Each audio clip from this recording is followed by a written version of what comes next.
BDR এবং BDR পরিবারের সদস্য আছেন, তাদের সাথে স্পষ্ট রাষ্ট্রীয় প্রহসন করা হয়েছে। 24-এর গণঅভ্যুত্থান পরবর্তী যে বাংলাদেশ, যে নতুন বাংলাদেশের স্বপ্ন আমরা দেখেছি, সেইখানে আমরা চেয়েছি একটি ইনসাফ ভিত্তিক বাংলাদেশ, যেখানে কোনো শোষণ, বঞ্চনা, অন্যায়, অবিচারের জায়গা থাকবে না। বাংলাদেশের অন্যতম একটি মজলুম শ্রেণী হলো এই বিডিআর এবং তার পরিবারের সদস্যরা।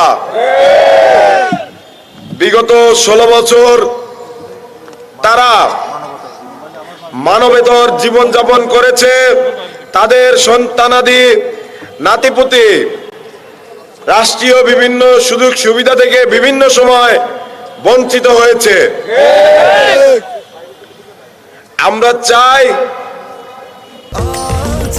স্বাস্থ্যকর অল টাইম হানিকম, সব সময় অল টাইম হেলদি লাইফ। বিচারিক প্রক্রিয়ায় তাদের সাথে যেন ইনসাফ প্রতিষ্ঠা করা হয়। আপনারা জানেন, গতকাল শাহবাগে কিন্তু ছাত্র জনতার পক্ষ থেকে ঘোষণা এসেছে,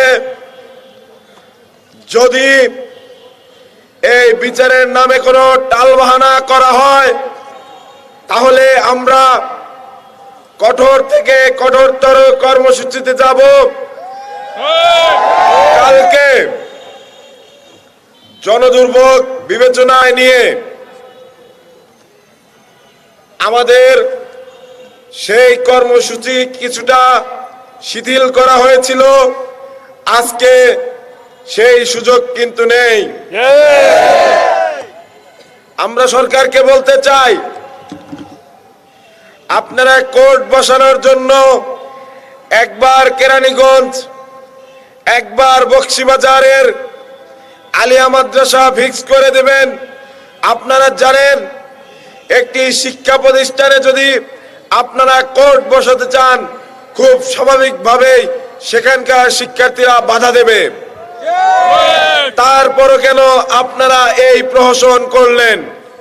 মুক্তি মুক্তি মুক্তি চাই, মুক্তি চাই, মুক্তি মুক্তি মুক্তি চাই, মুক্তি চাই, মুক্তি মুক্তি মুক্তি চাই, মুক্তি চাই। তাহলে কি আমরা ধরে নেব আপনারা প্রহসন করবেন বলেই এরকমটি করছেন? বিচারকে বিলম্বিত করবেন বলে এরকমটি করছেন?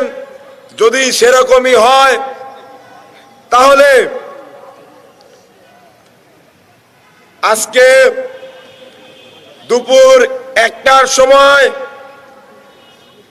শাহবাগ চত্বর ব্লকেডের অভিমুখে আমাদের শহীদ মিনার থেকে পদযাত্রা শুরু হবে।